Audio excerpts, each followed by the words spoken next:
बिस्मिल्लाहिर्रहमानिर्रहीम। वक्त चूँकि बहुत गुज़र चुका है, रात के 2:15 बज रहे हैं। ये आप हज़रात अगर बैठ जाए तो मेरे ख्याल से वैसे भी बैठ जाना चाहिए। जब सब बैठे हों, 2-4 खड़े हों तो अच्छे नहीं लगते। वो समझते हैं हम बहुत हैं, होते कम हैं, इसीलिए उससे मजमे पर और मजमे वालों को असर नहीं पड़ता, लेकिन वो ज़रा अच्छे नहीं लगते।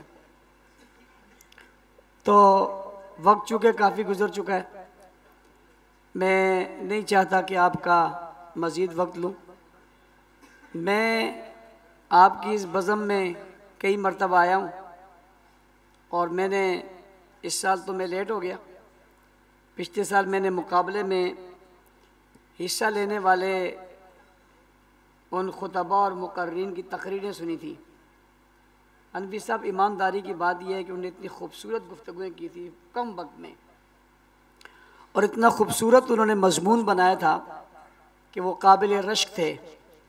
तो इस मरतबा भी यकीनन उनकी गुफ्तगुएँ उनसे भी अच्छी हुई होंगी। तो मैंने पिछले साल और इस साल की इन तलबा की तकरीरें सुनने के बाद मेरा दिल चाहता है कि मैं दाखिला ले लूँ। बज़्म कल्याणवी में मैं खिताबत सीखने के लिए दाखिला ले लूँ और यहाँ से कुछ सीखूँ, और यकीनन मुझे बहुत कुछ सीखने को मिलेगा। एक तो इसलिए भी, दूसरा इसलिए भी कि जब मैं इन अव्वल दोम सोम आने वालों को उनके एजाज़ात देखता हूँ तो फिर भी मेरा दिल चाहता है कि चलो कोशिश करेंगे। हो सकता है, देखो हमारा काम है मेहनत करना, कामयाबी दें तो अल्लाह काम है, हो सकता है हम पोजीशन ले लें। मैंने ये बात सिर्फ कोई मजाक में नहीं कही है, हकीकत में कह रहा हूँ कि ये माशरे की बहुत बड़ी ज़रूरत थी। मैं मौलाना अदनान कल्याणवी साहब को बहुत दिल की गहराइयों से मुबारकबाद भी देता हूँ। इनके लिए वैसे भी मैं दुआगो रहता हूँ और आज भी आप सबसे दरख्वास्त करता हूँ इनके लिए दुआगो रहें। अल्लाह ताला ने इन्हें इस काम के लिए पसंद किया हुआ है, और अल्लाह के फजलो करम से जिस काम के नताइज निकलने शुरू हो जाएं, जिस काम की वजह से रिज़ल्ट और नतीजा आना शुरू हो जाए, उसमें फिर ये सोचने की बात नहीं है कि मकबूल होगा, उसमें सोचने की बात यह है कि मकबूल हो चुका है। तो जो काम इन्होंने माशाअल्लाह शुरू किया वो बहुत तेज़ी के साथ, खूबसूरती के साथ आगे बढ़ा।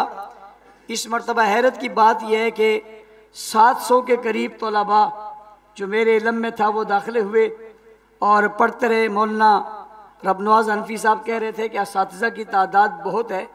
मैंने कहा तलबा भी तो 700 हैं, उनके लिए तादाद। और फिर उन्होंने जिस खूबसूरती के साथ यहीं के तलबा को असातिज़ा बना दिया, इसको कहते, एक होता है बादशाह, एक होता है बादशाह घर, एक होता है खतीब, एक होता है खतीब घर। एक आदमी वो होता है जो छोटों को बड़ा बनाता है, आम लोगों को खतीब बनाता है और चलते फिरते लोगों को बादशाह बना। ये कमाल है। वो कहते हैं ना, गिरतों को थाम ले साखी, ये मज़ा है।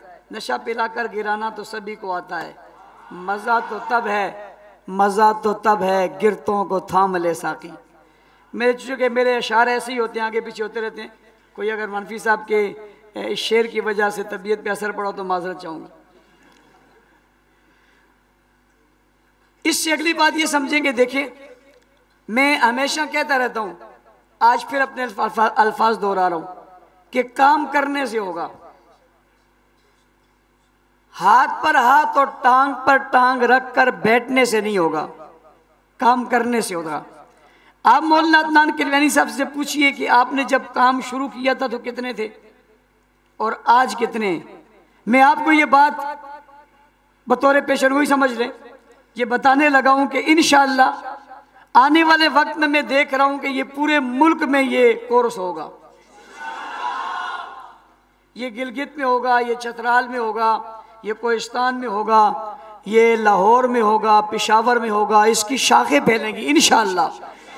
इसलिए कि इसकी बुनियाद बड़े खुलूस पर रखी गई है, और जिस काम की बुनियाद खुलूस पर रखी जाती है वो यकीनन आगे ज़रूर बढ़ता है। तो इसके लिए जहाँ मौलाना अदनान किलियानवी साहब की मेहनत है, आपकी मेहनत भी होनी चाहिए। और मैं इनके असातिज़ा किराम को भी बहुत शाबाश देता हूँ और उनको खराज तहसीन पेश करता हूँ। यकीनन ये दूर दूर से यहाँ आते हैं और बड़े शौक़ से आते हैं और अल्हम्दुलिल्लाह शौक़ से पढ़ा रहे हैं। अब हर उस्ताद अदनान बन गया है, अल्लाह के फजल से हर उस्ताद अदनान बन गए। अब ये खुद मरकज बन गए।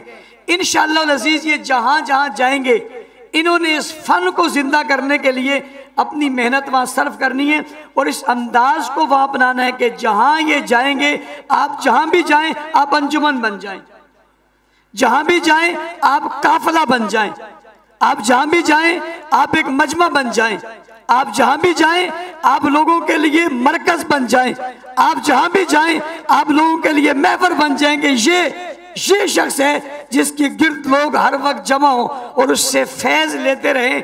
इंशाअल्लाह अज़ीज़ जंगवी शहीद रहमतुल्लाह ताला अलैह का ये पैगाम इस अंदाज से हम दुनिया के हर कोने में पहुँचाएंगे। ये आपका आज़म है, आपने अपने अपने इलाकों में काम शुरू करना है। रही खिताबत की बात, तो मैं चूँकि ख़तीब हूँ नहीं कि मैं आपको खिताबत के हुनर सिखाऊं। मैं तो एक उसे कहते हैं कि एक हक नवाज शहीद की उस नज़रिए की आवाज़ लगाने वाला और सदा लगाने वाला हूँ। मुझे इससे गर्ज होती नहीं है कि मेरी खिताब पे कोई मुझे अच्छा कहे या बुरा कहे। मुझे इससे गर्ज होती है कि बात किसी को समझ आए ज़रूर, ना आए तो मेरे लिए दुख की बात है। इसका एक वाक़या मैंने आपको सुनाया था, फिर एक सुना देता हूँ अपनी इस्लाह के लिए कि मैं सबसे पहला सफ़र जो मैंने फैसलाबाद का किया। फैसलाबाद बड़े ख़तीबों का शहर है और उसमें बड़े बड़े लोग थे। मेरे पास एक शख्स आया जलसा से पहले और उसने आकर कहा कि मौलाना साहब आपको पता है आप फैसलाबाद में आए हुए हैं और फैसलाबाद ख़तीबों का शहर है। यहाँ आज जब आप गुफ्तगू करेंगे तो लोग देखेंगे आप इन ख़तीबों के शहर में कैसी गुफ्तगू करते हैं। मैंने चंद लम्हों के लिए उसकी बात को सुना तो मैंने ज़हन में ये समझा कि ये मुझे ऊपर चढ़ा रहा है और मुझे मेरे अंदर पता नहीं कोई तकब्बुर बढ़ रहा है या मुझे मुकाबले की लिस्ट में शामिल कर रहा है। तो मैंने फ़ौरन कहा कि नहीं, मैं तो इस मुकाबले में शामिल ही नहीं हूँ, इसलिए कि मैं ख़तीब नहीं हूँ। मैं तो तब इस मुकाबले में शामिल होता कि मैं ख़तीब होता। फिर आप मेरा मुकाबला किन से करवा रहे हो? वो जो मेरे बुज़ुर्ग हैं जिनके नाम पे हमने अपने नाम रखे हैं उनके साथ मैं मुकाबला करूंगा। तो मैं मुकाबला करने नहीं आया, मैं सफ़ में शामिल नहीं हूँ। मैं तो कासिद हक नवाज़ हूँ। मेरा काम तो एक पैगाम पहुँचाना है। किसी को अच्छा लगे तब, बुरा लगे तब, कोई वाह वाह करे तब और कोई और बातें करे तब, इससे मुझे कोई गर्ज नहीं है। लिहाजा मैंने जो है वो अपनी बात करनी है जो मैंने करनी है। मैंने उसके प्रेशर को रद्द किया। इससे मुझे दो फायदे हुए। एक ये हुआ कि मेरे अंदर हवा नहीं भरी। ये बहुत बड़ी चीज़ होती है कि आदमी के अंदर हवा भर जाए कि मैं ख़तीब हूँ, मेरा मुकाबला ज़ियाउल कासमी से है, अस्तग़फिरुल्लाह, और मेरा मुकाबला ज़ियाउर्रहमान फ़ारूकी से। मेरा यानी मैं, और मुकाबला ज़ियाउल कासमी से, और मैं और मुकाबला ज़ियाउर्रहमान फ़ारूकी से और ज़ियाउल कासमी से, ये कोई मुमकिन ही नहीं है। तो ये जो पहला नक्शा था ये मैंने उतारा, नशा उतरे ताकि ये नशा चढ़ जाए। दूसरा ये कि मैंने अपने ऊपर प्रेशर नहीं लिया। अगर मैं इसको लेता तो ये मेरे ऊपर प्रेशर था, और प्रेशर में गुफ्तगू करना मुमकिन नहीं होता।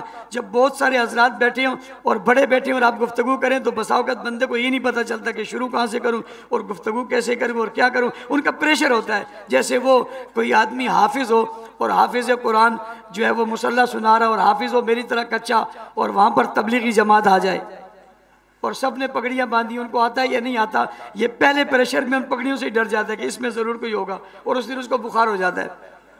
तो प्रेशर लेने की बात है, प्रेशर नहीं लिया।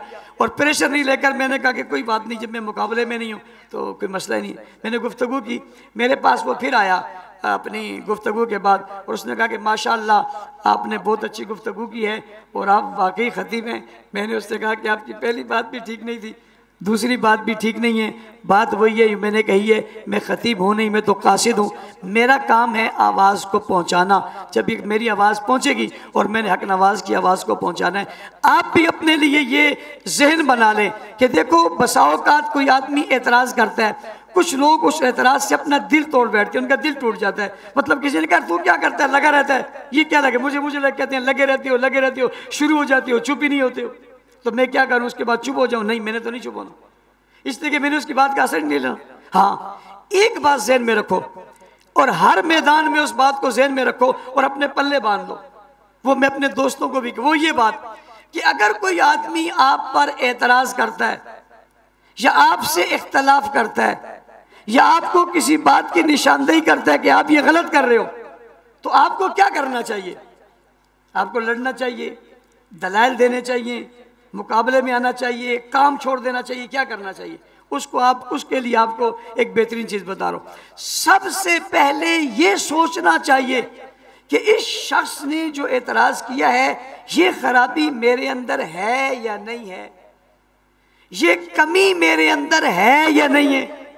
ये जिस तरह कह रहा है मैंने हवाला गलत तो नहीं दिया, मैंने कोई बात गलत तो नहीं की, मेरे अंदर ये कमी है या नहीं है, ये सोचो। उससे लड़े बगैर, उससे बहस किए बगैर सबसे पहले अपने गिरबान में जानकर ये सोचो मेरे अंदर है या नहीं है। अगर है तो भाई उसे दूर करो। ये जो आपको बता रहा है ये आपका मोहसिन है, इसे अपना दुश्मन मत समझो। वो जिस लहजे में भी कह रहे हैं, वो दुश्मनी की आड़ में क्यों ना कह रहे हो, आप दुश्मन मत समझो, आप अपने मुकाबले मत लाओ। आप ये समझो कि ये आपको इस्लाह कर रहा है, आप उसकी गलती को दूर कर लो, कमी कोताही को खत्म कर दो और उसमें अच्छाई ले आओ, बात खत्म हो जाएगी। और अगर वो गलत कह रहा है तो फिर भी आप मत लड़ो भाई।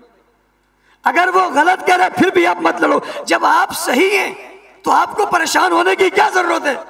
मुझे बहुत सारे लोगों ने कहा कि आपके खिलाफ बहुत सारे लोग लिख रहे हैं और बहुत सारे लोग कुछ बातें कर रहे हैं। मैंने कहा मैंने उनकी सारी लिखी हुई बातें पढ़ी हैं और मैंने उनकी सारी कही हुई बातें सुनी हैं और मैंने अपने ज़मीर में गौर किया है कि मुझ में कि ये बात है तो नहीं। अल्हम्दुलिल्लाह मेरा ज़मीर मुतमईन था, मुझे किसी की बातों से कोई गर्ज नहीं। अल्हम्दुलिल्लाह मेरा ज़मीर मुतमईन था। जो एतराज़, जो तनकीद और जो इल्ज़ाम कुछ लोग लगाते चले आ रहे हैं, अल्हम्दुलिल्लाह मेरा दिल, मेरा ज़मीर मुतमईन है, उसमें से मुझ में कोई ऐसी चीज़ नहीं है जो मैंने की हो। तफसीर में नहीं जाता, आपको समझाने के लिए कह रहा हूँ, वरना मैं वजाहत के लिए भी नहीं कहता, मुझे वजाहत की ज़रूरत भी नहीं, कोई चीज़ नहीं है, लिहाजा मुझे घबराने की ज़रूरत नहीं है। तो फिर मुझे दोस्तों ने कहा जब आप में कुछ नहीं है तो जवाब दें, तो मैंने उनसे कहा मैं जवाब देकर फजूल बहस में उलझना नहीं चाहता और अपना महाज छोड़ना नहीं चाहता। फजूल बहस में उलझना नहीं चाहता और अपना माज छोड़ना नहीं चाहता। मैं जिस जगह खड़ा हूं वहीं खड़ा रहूंगा, कोई लाख बार मुझे जो मर्जी है कहे, जब मेरा दिल साफ है मुझे कोई गर्ज नहीं है और मुझे मेरे अल्लाह पर शर्ते सूरज से ज्यादा यकीन है कि ये चीजें ज्यादा देर तक कायम नहीं रह सकती, इसलिए कि झूठ के पांव नहीं होते, जब भी चलता है कहीं भी गिरे जरूर गिरता है। इसलिए जब आपके खिलाफ कोई ऐसी बात आ जाए जी आप तकरीर कैसे करते हो, आपने ये क्या कर दिया, आपने टेंशन नहीं लेनी। अगर आपके अंदर वो बात वो सही कह रहा है तो अपनी इस्लाह कर लो, और अगर आपके अंदर नहीं है तो आप अपनी बात जारी रखो, आप अपनी गुफ्तगू जारी रखो। मेरा एक दोस्त था, वो गुफ्तगू करता था हमारे साथ शामिल होता था। उसने एक दिन तकरीर की तो उसकी तकरीर में उससे कोई गलती वाकई हो गई और एक मौलवी साहब ने उसे डांटा। उसने उसके बाद तकरीर करनी छोड़ दी कि यार इसने यार तो डांट दिया तो क्या हुआ, आपको इससे क्या गर्ज है। इस तरह करके दिल छोटा नहीं करना, काम को नहीं छोड़ना। हम खतीब क्यों बन रहे हैं भाई, हम बात करने का सलीका क्यों सीख रहे, हम लोगों तक बात पहुंचाने का ढंग क्यों सीख रहे हैं। बात समझना, इसकी सबसे बुनियादी चीज अल्लाह का दीन पहुंचाना है और अल्लाह का दीन बगैर इखलास के नहीं पहुंचाया जा सकता। हमने बड़े बड़े खतीब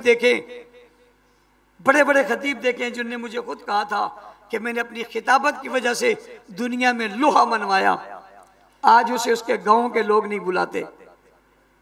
और ये हकीकत है कि उसकी खिताबत का तोती बोलता था, नहीं रहे। हम जैसे लोग जिनको लफ्ज़ जोड़ने नहीं आते, जिनको बात करने का ढंग नहीं आता, जिनको उन्वान बनाना नहीं आता, जिनको उस उन्वान पर मुकम्मल गुफ्तगू करनी नहीं आती, उनको सुनने के लिए रात 2-2 ढाई बजे तक लोग बैठे रहते हैं। क्या वजह थी कि वहां रह गए और हम नहीं रहे, हम एक नजरिए पर खड़े रहे। जो सुना, जो समझा, उस पर खड़े हो गए। तो जब आप आगे बात फैला रहे हैं तो आप अपने दिल में इखलास पैदा करने के काम हमने करना है। और जब आप करेंगे तो मेरी बात याद रखना, आप हाजी अब्दुल वहाब साहब को जानते हैं, वो कितनी फसाद और बलागत से तकरीर करते थे भाई। क्या लोग उनकी बात नहीं सुनते थे? कितने लोग सुनते थे। और उसके बाद एक और आया जिसका तोती बोलता था,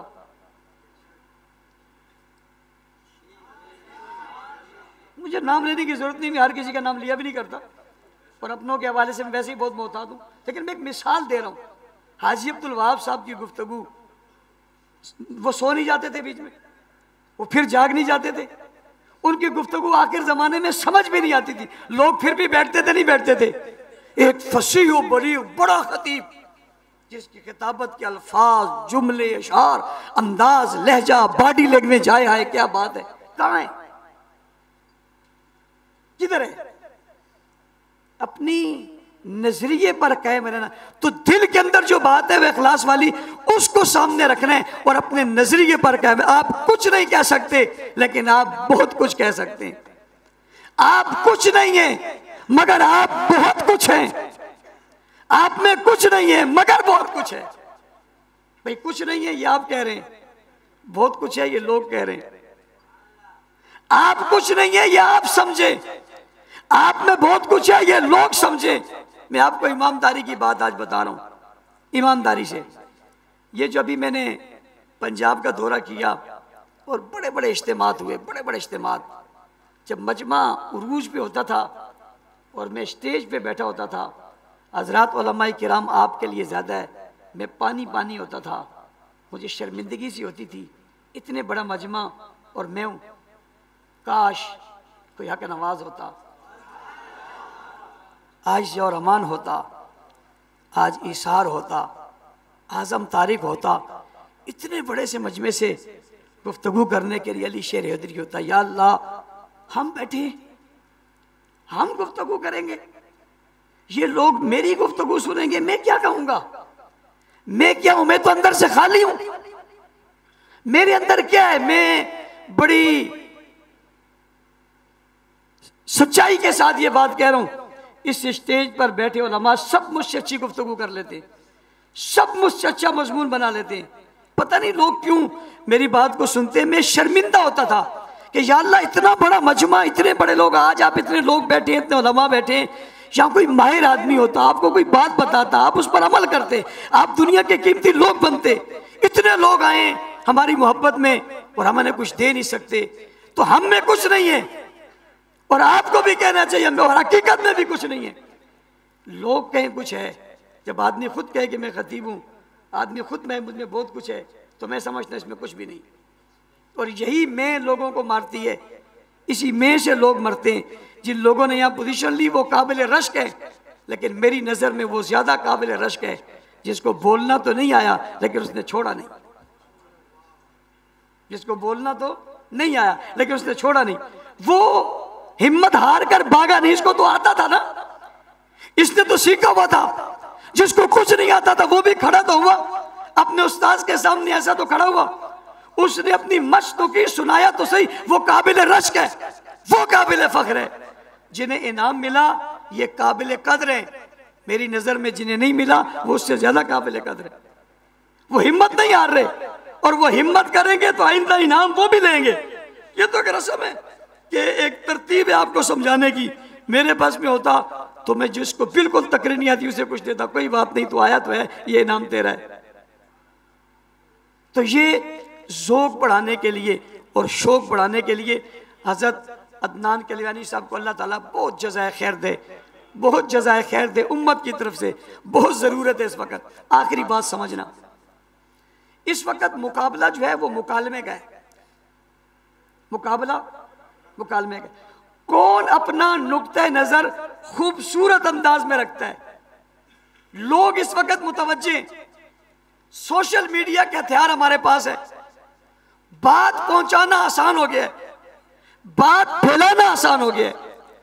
इजहार माफी ज़मीर जो की है वो हर एक तक पहुंच पहुंचाने के लिए सहूलियात हैं, पहुंचाने का फर्क नहीं है, पहुंचाएं किस अंदाज में कि लोग हमारी बात को लें। आप नहीं देख रहे इस सोशल मीडिया के जरिए से बातिल अपने बातिल नजरियात फैलाने के लिए खूबसूरत बयानियां बनाता है। आपने उस पाक बयानियों को खूबसूरत अंदाज में लाना है और लाने के बाद उसे खूबसूरत करके लोगों के दिलो दिमाग में उतारना है। यही फन यहां सिखाया जाता है, यही फन समझाया जाता है और इसकी जरूरत है। आपके पास बहुत इल्म है भाई, लेकिन आप उस इल्म का इजहार नहीं कर सकते तो काम का नहीं है। एक भूखा आदमी भूखा है और आपके पास दौलत है और उसको खाना नहीं मिलता, आपकी दौलत का फायदा नहीं है। आपके पास थोड़ा है लेकिन आप भूखे और प्यासे को खिलाते और पिलाते हो, फायदा है। इल्म का इजहार कैसे करें, लोगों तक पहुंचाए कैसे, ये जदीद जमाने में हो क्या रहा है। ये दो जमाने, एक तहरीर का और एक मुकालमे यानी तकरीर का, उसके मुख्तलिफ अंदाज हैं। एक ये कि हम स्टेज पर तकरीर कर रहे हैं, मौलाना रबनवाज साहब ने और उनसे पहले हजरत साहब ने बहुत खूबसूरत बातें की हैं। मैं इसको सिर्फ वैसे ज़िम्नन समझाने के लिए कह रहा हूँ। मुख्तलिफ तरीके, आप दरसे कुरान दे रहे हैं, आपने कुरान खोला हुआ है, आपका अंदाज हो रहा है। आप एक वीडियो बना रहे हैं, उस वीडियो में आप गुफ्तगू कर रहे हैं, आपका अंदाज, आपका मुखातिब, आपकी दलील, आपका इस्तेदलाल, आपका लहजा, आपका एतमाद इतना हो सामने वाला कहे ये जो बात कर रहा है ये झूठी नहीं हो सकती। आपने नहीं देखा एक शख्स जिसको मुफ्ती साहब उसके पीछे चले गए थे, नाम उसका भी लेना चाहता, वो कितने एतमाद से झूठ बोलता है और फिर कितने एतमाद से भाग गया। बात समझ आ रही है? तो अपने अंदर वो एतमाद पैदा करें, एतमादी कुव्वत पैदा करें। तो वो मुकालमा आपने कैसे करना है, स्टेज पे तकरीर कैसे करनी है, आपने दुश्मन को मुखातिब कैसे करना है, आपने अपनों को मुखातिब कैसे करना है, आपने मजमे को कंट्रोल कैसे करना है। मैं पिछली दफा आया था, आपको एक लतीफा सुनाकर चला गया था, 4 सिमों वाला, याद है? भूल गए हो? लोग मुतवज्जे हो गए और ये बात आपको भूलेगी भी नहीं, इसलिए कि आपको सच्ची बात तो भूल जाती है, लतीफे कहां भूलते हैं। ये इसीलिए कि उससे आपको उसकी अगली पिछली बात भी याद रही। तो आपने मजमे को कंट्रोल काबू कैसे करना है, ये बहुत बड़ा काम है। देखें, किसी नबी ने किताब नहीं लिखी, लेकिन हर नबी ने तकरीर की है, हर नबी ने बयान किया है, हर नबी ने गुफ्तगू की है, हर नबी ने दावत दी है। ये नबियों वाला काम है, ये नबियों वाला काम है, ये रसूलों वाला काम है। हर रसूल ने ये काम किया और हर रसूल की ये जिम्मेदारी थी कि आप लोगों तक बात पहुंचाओ। बल्लिगु अन्नी वलौ आया या अय्युहर रसूल बल्लिग मा उनज़िला इलैका मिन रब्बिक। ये जिम्मेदारी है, वो जिम्मेदारी आपको निभाने के लिए उसका माहौल फराम किया। ये अल्लाह का शुक्र अदा करो, ऐसे लोग हैं, अल्लाह का शुक्र अदा करो, ऐसा माहौल दिया है, अल्लाह का शुक्र अदा करो, आपको जगह मिली है, इन लोगों की कदर करो और इस बात को आगे फैलाओ। जैसे मौलाना अदनान किलानी साहब ने कहा, 9 रोज़ा खत में अपना खुतबा, क्या कहते हैं उसको, फन खिताबत कोर्स और जनाब जो है वो तफसीर आयत अज़मत सहाबा का कोर्स हम करवाते हैं अल्हम्दुलिल्लाह। उसमें भी यही असातिज़ा होते हैं, मौलाना अदनान किलानी साहब, मौलाना रबनवाज हनफी साहब और बहुत सारे असातिज़ा किराम उसमें आते हैं।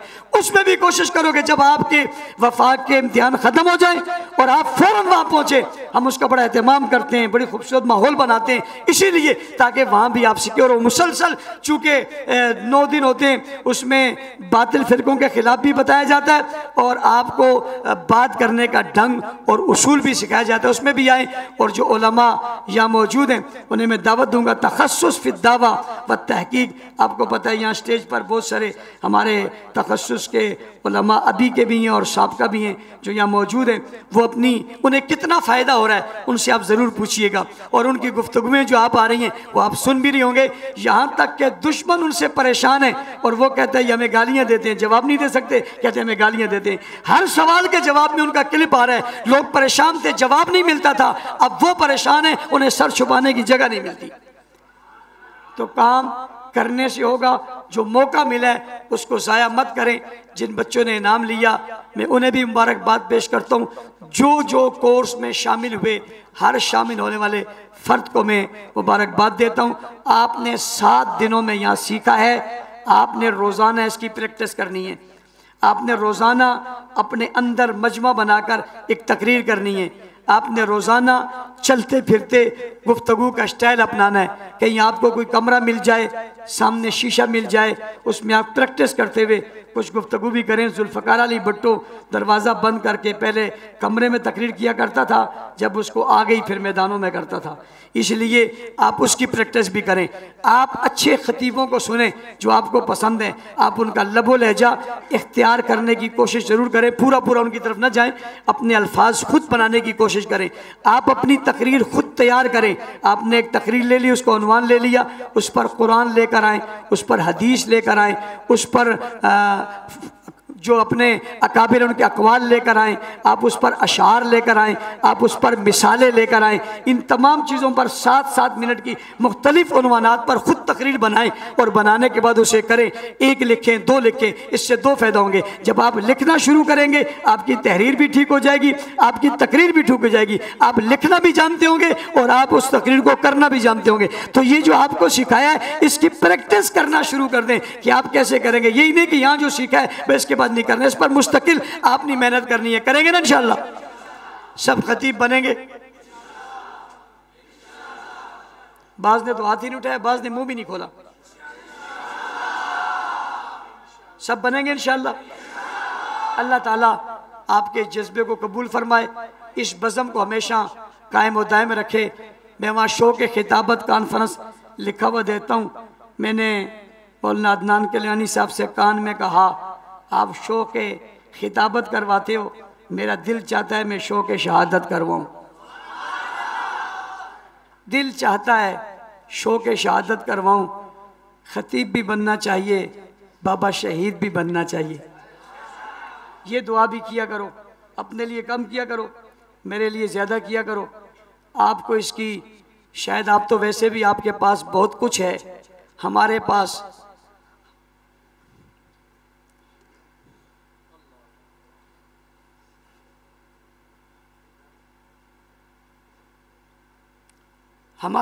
हमारे दामन में और कुछ नहीं है। हमारे पास हमारे दामन में और कुछ नहीं है। इसी का इंतज़ार है, इस उम्मीद पे बैठे हैं ज़िंदगी में साहब रसूल के दिफा का हक अदा नहीं कर सके। बातिल के खिलाफ जिस मनसब पर हम थे उस मनसब का फरीज़ा हम नहीं अदा कर सके।